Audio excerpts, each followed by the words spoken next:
Here's a pitch that probably no one wanted to hear just a few years ago. I know you already have a browser deployed across your enterprise. I know it's free in terms of the licenses you already have. I know it actually works really well. No one's really complaining about it.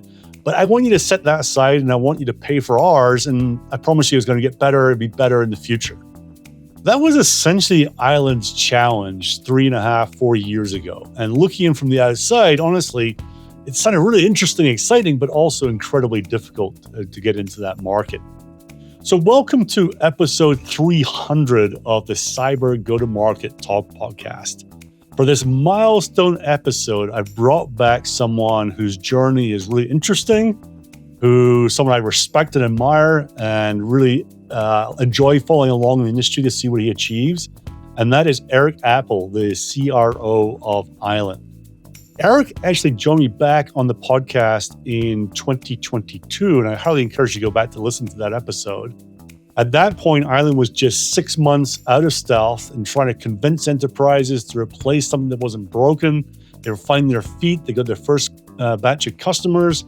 And then fast forward to today, they're at 900 deployed customers, and they're growing at a heck of a rate as well. So how do you actually sell the unsellable? How do you create a category that didn't exist as a sales team? How do you go and engage with people so that you stand out and people want to do business with you? And also, what does Eric still get nervous about after 25 years in this business? Let's find out. Well, Eric, welcome back to the Cyber Go-to-Market Talk podcast. I think actually when you were on, we were called something different back in the day. And your episode was aired, I think it's September 2022, believe it or not, 3.5 years ago. Indeed. And as you and I were talking earlier, nothing's changed at all. No, it's the exact same as it was 3.5 years ago. We had to struggle for things to talk about on this episode. Well, this is episode 300, Eric. So, milestone for the podcast. Awesome. And it was important to me that we got someone who in prior episodes people loved to hear about, loved the way they talked about their business and what was going on. So this was a natural one for me to ask you to come on again. Love that. Andrew, you're one of my favorites in the industry, always have been. I think it's really cool that I have the opportunity to be on your 300. I remember when we were talking about your 200, it seemed like about a couple of months ago. So congrats on your success, man. Thank you. So let's talk about what's changed. If we go back to when we recorded the last one, I think you were basically about 6 months or so out of stealth. And you were coming into an interesting situation, right? You came to market and essentially people could have viewed what you were doing and say, look, you're basically saying to people, look, I know you already have a browser. Let's face it, they all work.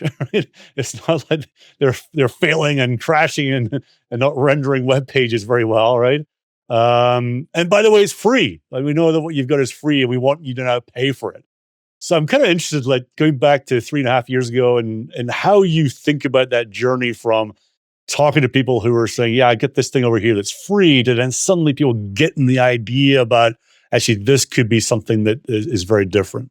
Yeah.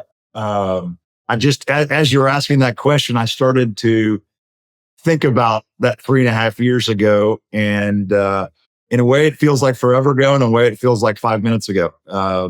It's interesting because when I think about 3.5 years ago, you're right. And a lot of startups that are creating a new category or a new space or trying to transform something from old to modern, they can appreciate there's so much education involved. There was so much education for us at so many levels. There was educating the Fortune 500 market. And so we were, at that time, we were wanting to be the keynote of every Avanta event possible to get that message out. We were sponsoring big channel partner SKOs so we could, be on stage and educate.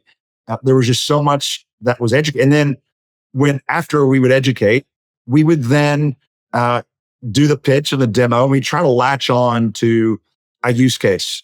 And back then, we didn't have a lot of proven ROI to speak to or proven value to speak to. So we were just looking for small use cases. And then when we would find that small use case, we had a vision that if we could find a small use case, as the platform expanded, we could expand. And so if you recall, we talked about one of the unique things I think we did, and actually we still do it, is it was a sales engineering led deployment to make sure that we had a lot of success with that initial use case. And so back then we were doing these use cases and we would find these customers that would embrace it. Our SEs would stay very involved. Our engineers would stay very involved. R&D would stay it was all about making those use cases successful.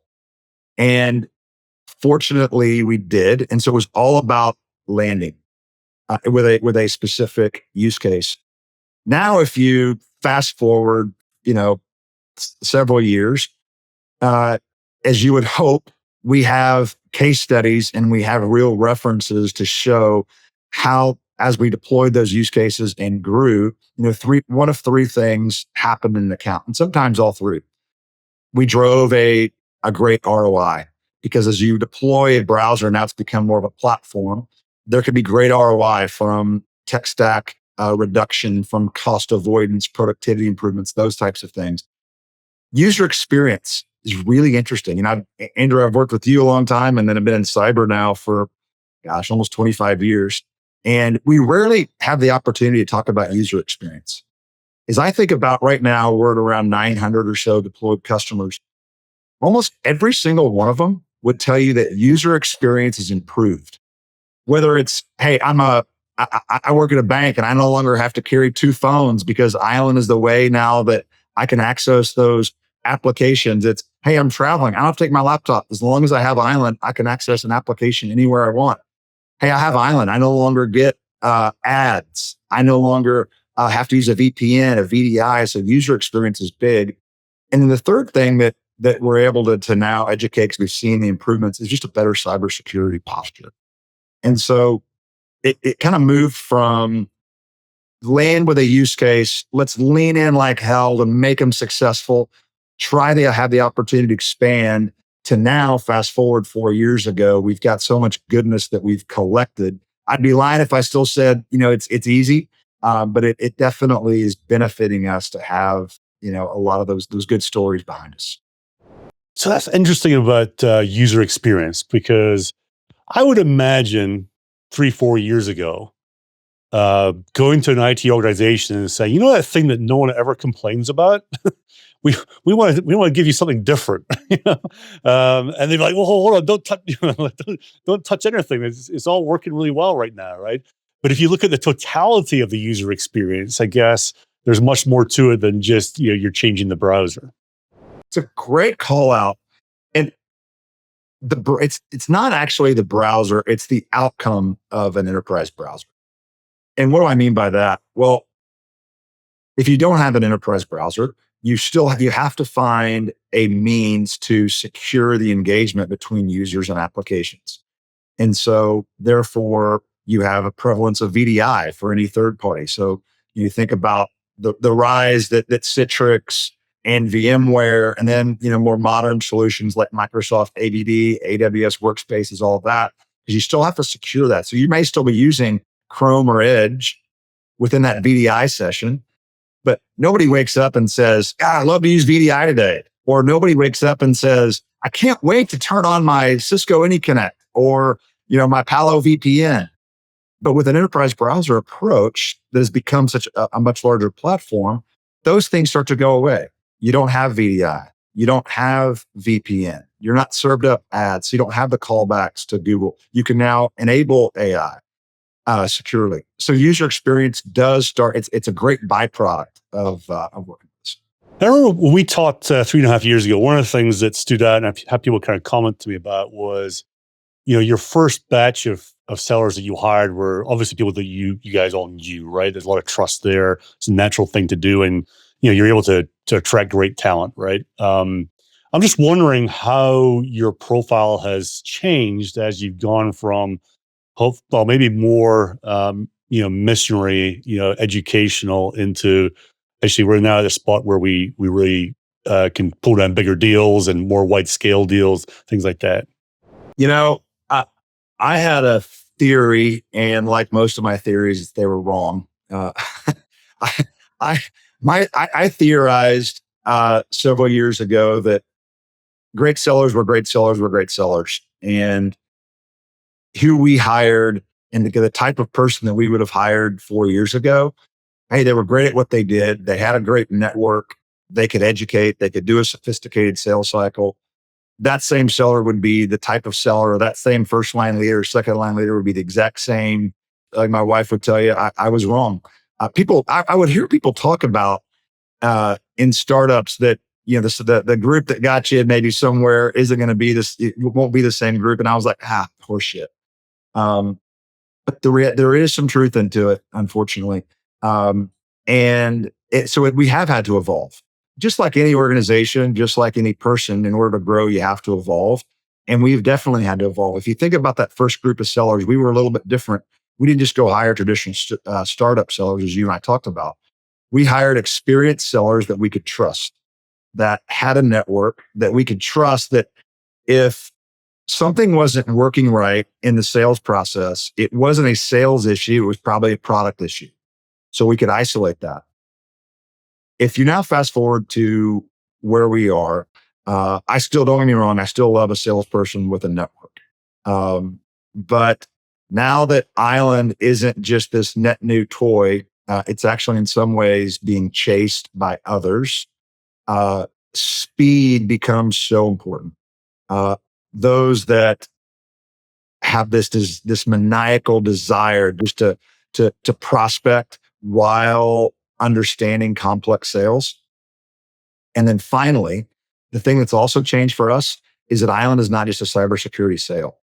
And so you have to find people that are comfortable selling to end user computing, selling to cloud, selling to the AI czar that goes across the organization, and then build it, that folks that like to build more than one champions, because it's not a narrow sale.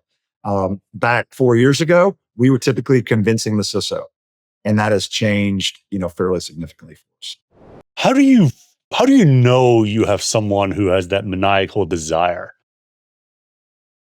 That's a great question. One of the ways that you can do this is you can look outside of their professional experience. One of the favorite things I do in an interview, and I'm not God's gift to interviewing by any means, I'll tell you that, is, hey, at the onset, tell me about yourself. When you're not grinding and making a ton of money as a salesperson, what do you do? Tell me about your background. You can tell about someone, and not that, because people will say, I love hiring athletes. Athletes are great. But there are people that have demonstrated continual growth and building things outside of athletics. And so I love hearing what people do outside of work, to understand, how are they pushing themselves? How are they pushing their family? How are they involved in nonprofit? They're pushing those things, because you can start to get a feel for the whole person. I think getting a feel for the whole person is important. And then, just from a professional perspective, when you're asking the question in the interview and you think back to your experiences, hey, when you got to Zscaler, when you got to Palo, what does your territory look like? And what does it look like now? If it's, hey, when I was given 10 accounts, oh, great. How many of those were customers? 7. Okay. Tell me about the other 3. And so you start to mix the personal with the professional, and then I can get a pretty good idea of what we're working with there. And it sounds like your profile has expanded, not just the traditional cyber seller, but someone who has the infrastructure experience or the wider buying groups experience as well. Absolutely. And that's been a little harder for us, because, some of us just grew up in cybersecurity, but there's so much goodness when you can start to expand, because they bring different ideas on, hey, if you're targeting, senior vice president of end user computing, value proposition, how you gain their attention in a prospecting LinkedIn message, or, with some other event or something like that, is going to be different. And so it's really helped us to expand our reach, kind of outside of cyber for sure. Yeah, yeah. Now, I know you as someone who is authentically, genuinely big on culture, right? It's important to you, the people that you bring in, that it's truly a knitted, well together team as opposed to a bunch of individuals all doing their own thing, right? But when you scale in the team as fast as you've done, I wonder how you've been able to retain the culture you want to instill as all these new people come in with their fresh ideas and fresh ways of working. It's funny you asked that question because I have thought a ton about that just this week. We are going to our sales kickoff next week. We finished our fiscal year last Friday. Our sales kickoff is Monday. In Island, one of the things that we did, one of the things about our culture is speed. And the reason I'm bringing up that is because when I think about sales kickoff, I think about, and I'm pleased and appreciative of the success that we've had over the last, 4.5, 5 years. But I'm also appreciative of how we did it. And so as I'm thinking about, I get that first session where you got to get everybody fired up, and culture is going to be at the heart of my first session, because I want the person that's in their first day in the chair to understand and appreciate not just that Island succeeded, but how we succeeded, realizing that how we succeeded is going to evolve, but I don't want to lose the core values that allowed us to be successful. The core values that have kept our attrition rates under 7% when the industry average is over 30. And so that's super, super important to me. And Andrew, it's a great question because it's so hard to maintain.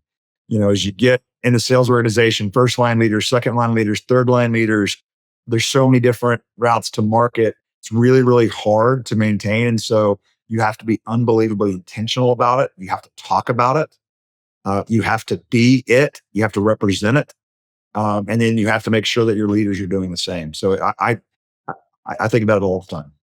What's an example of something where you have been intentional and you think it's really actually, that's really paid off? It's something that people seem to really rally around.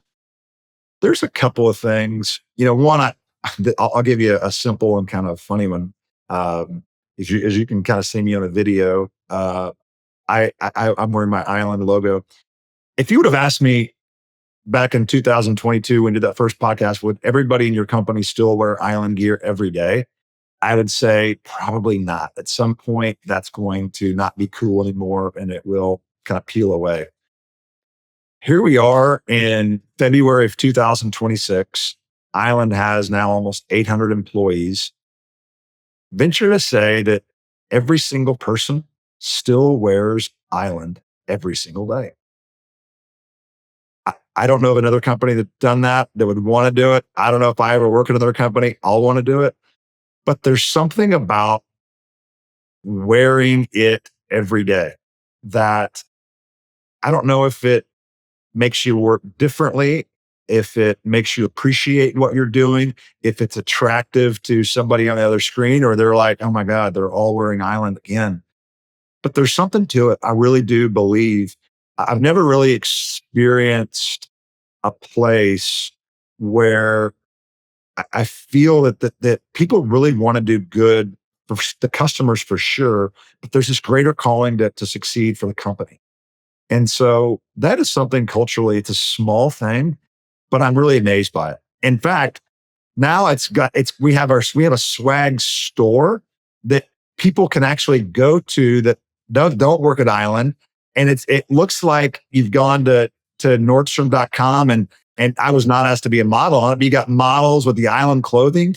And it's wild that it's just kept up and it's something that people have held on to. So that's just a small example, but I think it speaks to the attachment between people in the organization. Eric, I'm shocked you weren't asked to be a model. I don't know what they were thinking.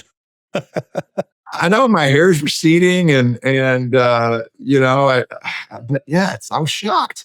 Well, I think it helps that you're your brand name, the name of the company doesn't sound like some sort of pharmaceutical, This is for true. one. This is true. And it's actually something that's warm and inviting as opposed to some of the other ones we have out there in our industry. Yeah. When you have 3,900 vendors, it's you get all sorts of different kinds of brand or swag out there. So that's really interesting. So if people genuinely feel that connection is a big deal, I would imagine. Right. Let's rewind a little bit. I'm going to Felix Knoll, who's the CRO and CEO at Cranium. I'm going to take a question he suggested. I'm going to turn it around a little bit. So let's go back. November 23. You're moving along nicely, right? You're almost 18 months or so out of stealth. You're ramping up. You are. I'm just going to put some words out there. You are way outpacing your biggest rival at the time, which was Talon. I've heard along the grapevine from various different people that revenue was, I don't know, let's say it was closer to 1 million than 10 million. And then Palo acquires Talon in November 23. How did you guys talk about that internally? And how do you talk about with your customers and partners and what that really means? Because that could be potentially, a really big impact to the business. That's a great question. Thank you for asking it. And as you were saying, November 23, I'm like, what happened in November 23? What happened? And yes, that is exactly what happened. There's the thing that you say to yourself that makes you feel good right after that. Well, hey, that validates the market. That's great. The market's validated. Palo Alto Networks, Gordon's company and dedicated cybersecurity company buys a competitor of Island. That validates the market. But then you got to go deeper than that. You can't just say it validates the market. And so interestingly enough, and we still do this today, we didn't go dissect and analyze what the combined group of Talon within Palo and this whole Prisma Access thing that they were going to say. They immediately changed the name from Talon to Prisma Access Browser.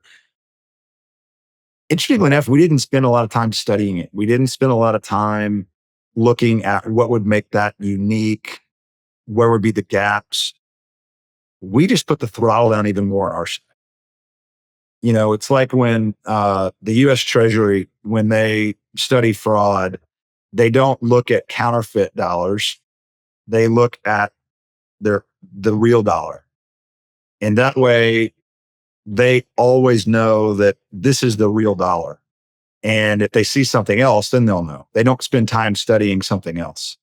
And interestingly for us, we just focused and put the throttle down on just continuing to differentiate, continuing to build and outpace, because we knew that the number of engineers, the number of customers that were building and focusing far outweighed what they were going to have for that specific product within this massive portfolio. And so we didn't really spend time looking at it. And then as other competitors came on, there's probably 10 to 12 companies that are trying to basically do. And then you've also got the established players that are pivoting, great organizations like Zscaler, great organizations like Netscope. We've just intentionally, and if you look at our sales kickoff conference, we don't have one session on competitiveness. We're focusing on what we can do, what our customers need, and how do we build to our customers, as opposed to how is this feature compared on a checkmark card to Talent. We just don't really focus there. Do you believe to some extent you have mind share that when someone says, secure browser, enterprise browser, they think Island? I would hope so. I believe that we are known as sort of the premium player in the space. That can be good and bad. It can be, hey, I just have this small use case, so maybe I don't need the premium player. And premium doesn't necessarily mean dollars and cents either. Premium may result in that, but premium can just be, hey, this is a platform that contains a lot and it has evolved into so many things. maybe premium is too much. Maybe I don't need the best. So I would hope, I, occasionally, I'll get evidence of that, but not sitting on the other side. I guess I won't pretend to always know, but that's my hope. Yeah, it just came to mind when you're saying, we don't spend, hours and hours of sales training, whatever. How do you compete against, different companies where I think maybe if you're not got the mind share, you might be more like that as a company, right? So you've got to try and carve out your bit of the space. Maybe, but here's the thing.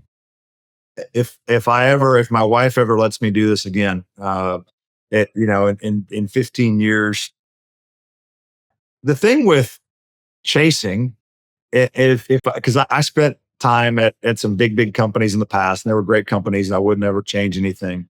But we would acquire a company, and after we would acquire a company, we would realize that, hey, maybe that company wasn't first in the space, and so we did immediately analyze what's the delta between second and first, or third and first, and you try to go shorten that gap just so you can maybe be on par with that first. Meanwhile, you got to feel like that first player, if they're continuing their job, they're just out here.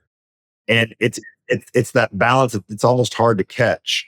And so, it's the company that I would worry about is the company that's thinking about that's thinking about it completely differently. That's just going to show up one day, as opposed to the one that's, how do we shore up the gap to island?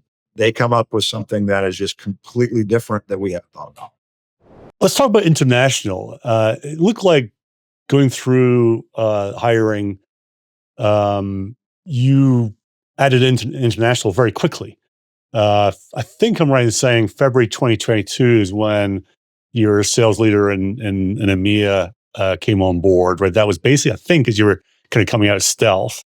So Jay Wallace, who's the VP of sales at Volcheck, he was asking about, your decision making around that. Why so early, right? And then how did you get going? What was the land and expand version of EMEA that either worked for you or you got ideas about how to improve? So he's definitely right. We were early, but we were early with a lot of our investments, and we were intentionally okay with being early. We were early with verticalizing in healthcare. We were perhaps early with a focus in mid-market. But back to your question on international, I have so much respect for Ash Brinsford and the team over there, because we were early, and traditionally they're going to be laggards. And we didn't give EMEA and the UK specifically, the air cover and the infrastructure that we had in the US. They didn't get the marketing spend. They didn't get all the events that we were doing. They didn't get the executive intimacy. Like in the early days, I was involved in every deal. Mike Fay was touching every deal. Dan Amiga was touching every deal. They were sort of on their own, and it was harder, no doubt. And they initially struggled. But man, here we are 4.5 years later, and I'm happy to report that they are crushing it. And I have so much respect for them, because their road was harder. They, in so many ways, but if we hadn't gone early, they wouldn't be such a huge contributor to our growth. Because and I've realized this, going into any new market, whether it's a new segment, a new vertical, a new theater, it's it's more than likely a 24-month type investment before you get contribution. And so now they're providing in a very, very meaningful way. And I think a lot of it's because of the early investment. And now, they're rapidly scaling, almost 30 sellers from, one. And it's very, very thankful for them, for sure. And did Ash just get dropped in and say, there you go, here's a couple of people? Or did you have a much more of a wider plan that involved, I don't know, PR or channel development or other things from day one, or did that come later on? I wish I could tell you that it wasn't just Ash, hire 2 people and go get them. And there was a lot of that. And that's why it was harder. Now, yeah, did we go recruit some channel partners to help us? Yes. But I look at some of the sales cycles that those guys endured because there just wasn't critical mass that was happening. Um, and but what's awesome to see with that group are the seed that they laid 3 years ago, 3.5 years ago. Now, if you look at the types of organizations that we now work with over there and that are our customers and that have rolled it out front to back, it's some of the same folks that Ash and James Savory and Lorenzo, these other guys were calling on so many years ago. And now they're coming back and they're engaging and they're winning and they're expanding.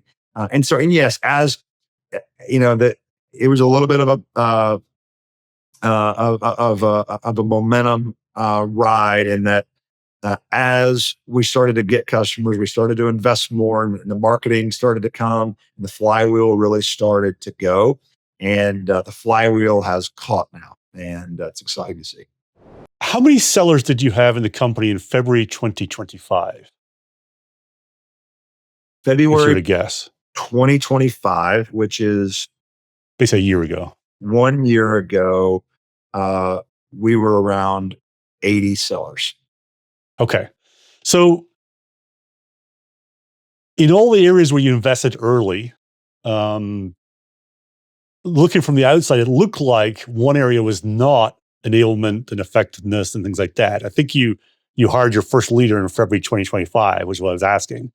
I wouldn't say it's common for a sales organization to wait till at 80 people before they say, look, we should probably get some programs in place.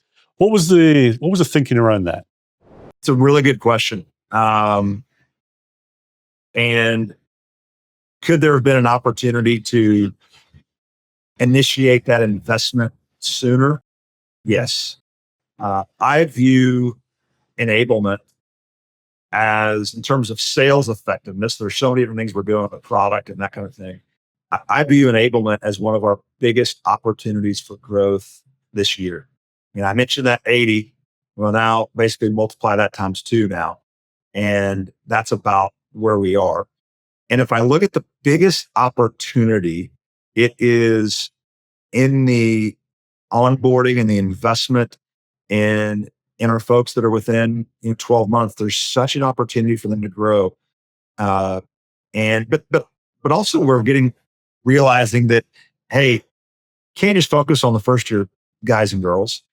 We need to build an everboarding plan and a training plan for everybody.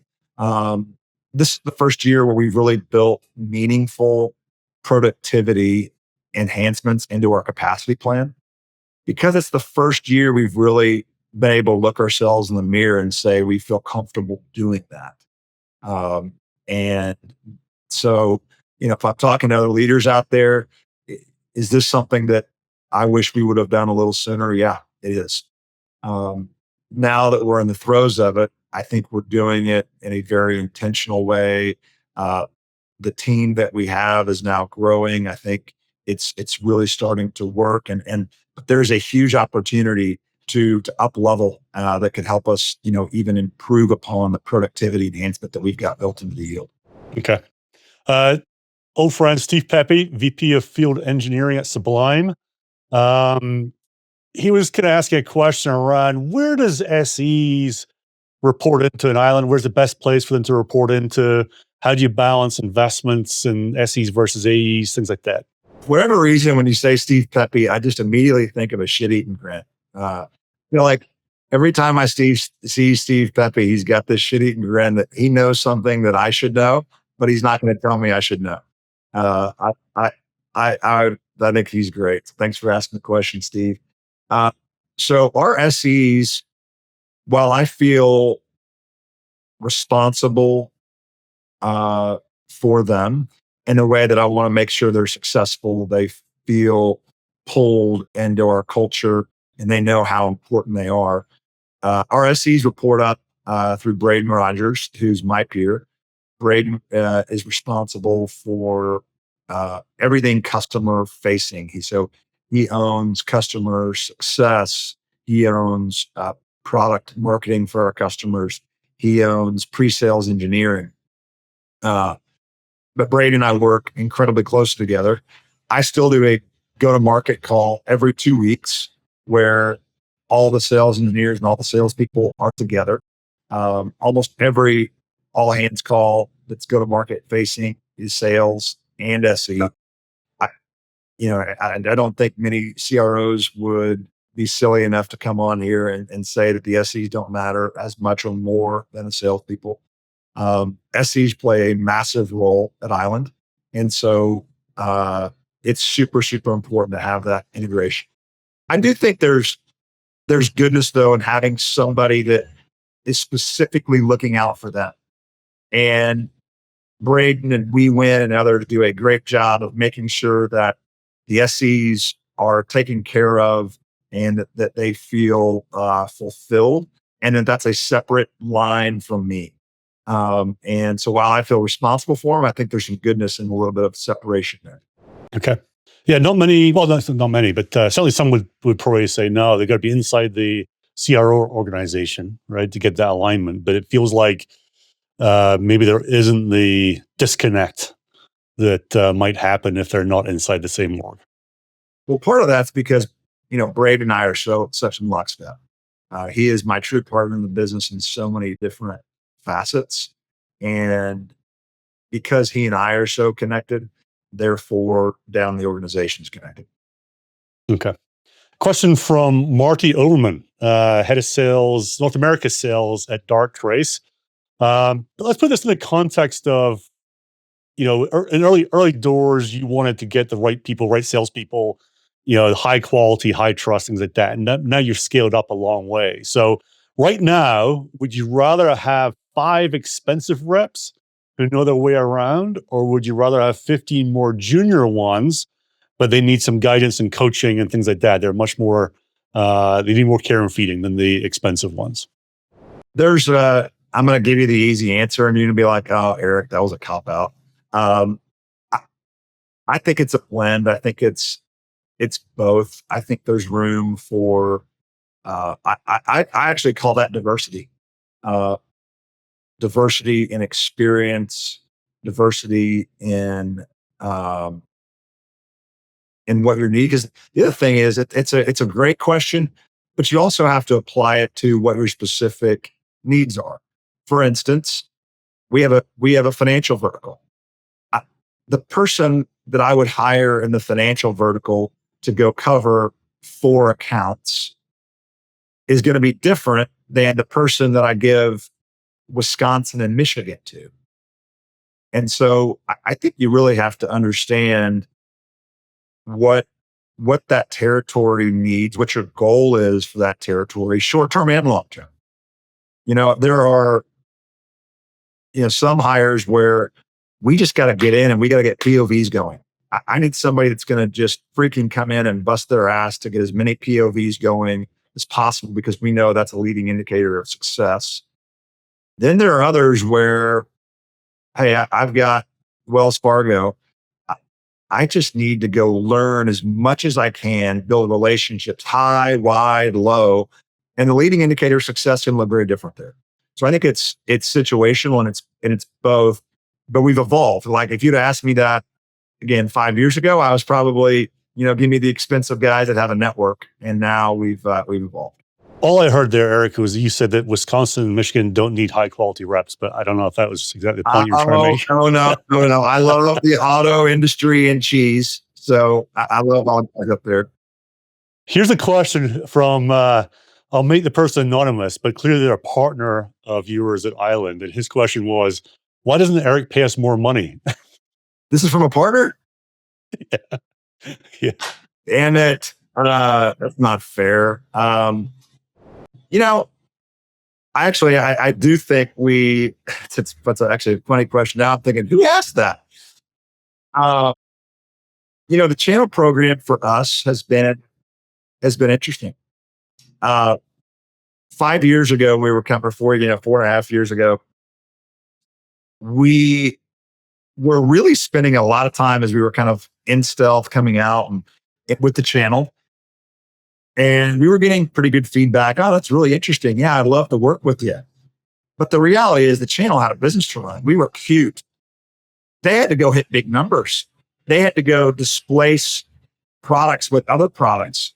And so while we were putting intention and emphasis in the channel, we actually realized that the channel was not a great way to build a new category. It's not, the channel isn't set up to go create and build a new category.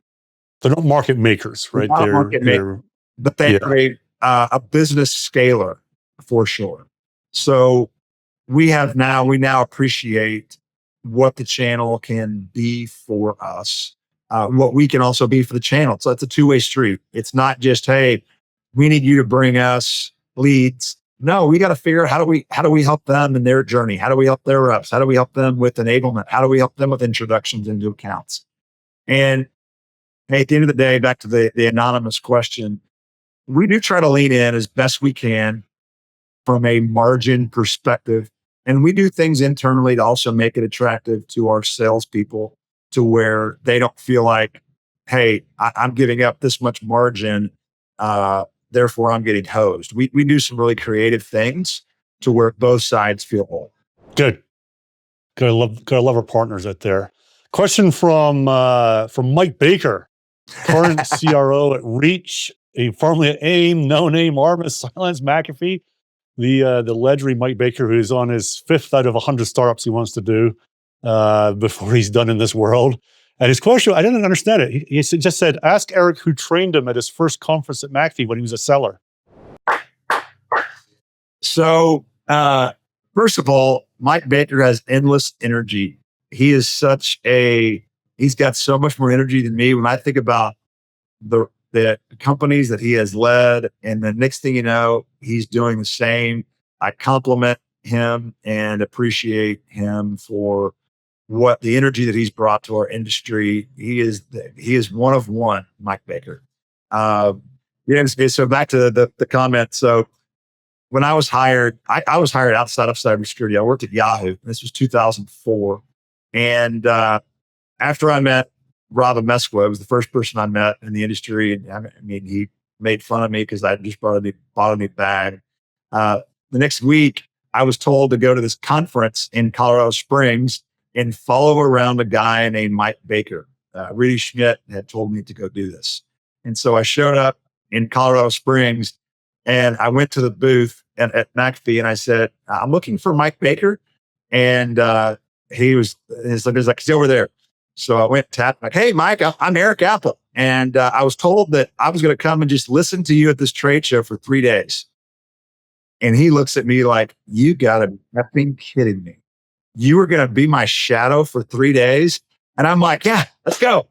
And so I proceeded to just stand next to him and listen to him, talk to people.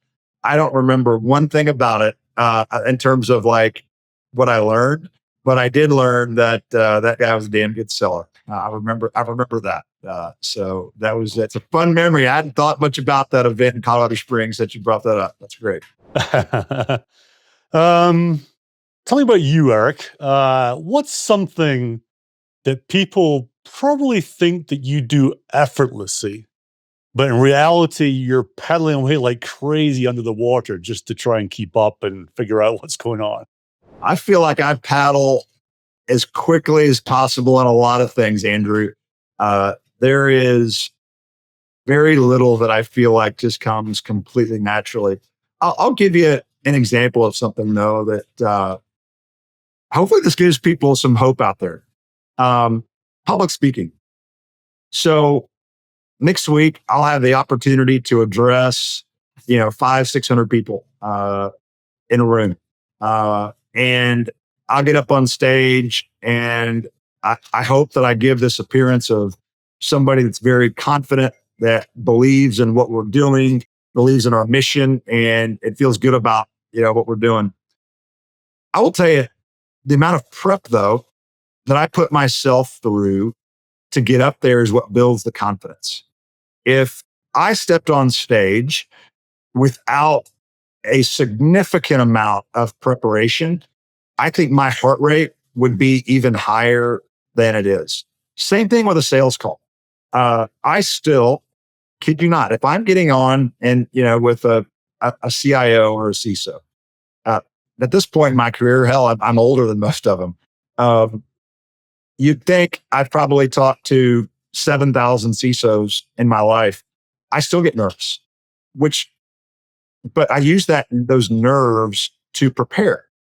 I will go, and now with AI, there's so many things that you can do to prepare and learn about their business, learn about the person, start thinking about our value proposition and how that pertains and aligns to what they're doing. And all of a sudden, your confidence goes up and your nerves go down just a little bit because you're prepared. And then it moves from I'm nervous to I'm prepared to let's go. I'm ready. And that's something that I had to learn, and it's helped me so much. And I don't think that like necessarily people are, if they are a bad public speaker or something like that, they're doomed forever. I think there's tactics that people can tell you about, look at the audience, imagine them naked, all that stuff. But I think there's more to it about just preparing yourself. And once you prepare yourself, you become confident. And then once you're confident, you're ready to go. I love that. That's a great story. I remember actually, for those that are listening, go back and listen to the first episode that we did 3+ years ago. There's a story that we kicked it off with that was aligned to that whole idea. Do you have time for one more question, Eric? You got it. Carefully worded question. Why hasn't Island been even more successful? It's a great question. And if I internalize it, and I also think about it externally, and this is going to come from Mike Fay, our CEO, he would say the same thing. I'm not, well, I shouldn't say it. I'm never going to use words exactly like Mike does. Mike's also one of one. We're always we just have this kind of DNA in us. I don't know that we're ever going to feel like we're successful enough. And in a way, that's an amazing thing. In a way, it can create maybe undue stress. It definitely fuels us.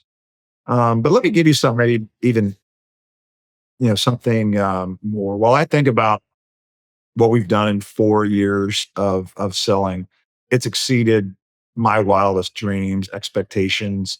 I feel fortunate that I'm still a CRO after this amount of time, and hopefully I'm the CRO for another 5 years. I really am fueled by this place. I'm fueled by others around us. What we took on though was really, really unique. We didn't build a better, more effective, more less expensive mousetrap. We came up with an idea that, hey, what if this could become the future of work?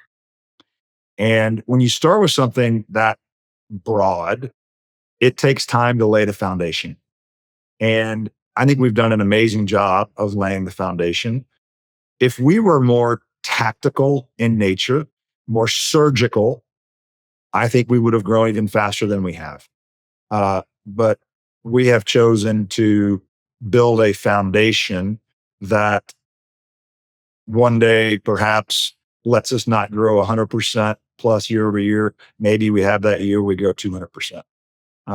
And maybe our customers start to expand us even more. But I think that's the rationale that I would give you, is it's been more foundational in nature, preparing us for even more accurate. It's a great question. No, that's a good observation, a great way to wrap up. So Eric, you are one of one in terms of what you're achieving there, how you're leading the organization. I'm sure there's a lot of pride in what's been going on for the last 4 or 5 years. So congrats on all that. And we wish you a whole bunch more success for this year and next. Andrew, thank you. It really genuinely is a pleasure to be on with you. You are one of the best in the industry. I've learned a lot from you. I love that you continue to drive so much value into our industry, and I feel blessed to count you as a friend. So thank you. Thank you.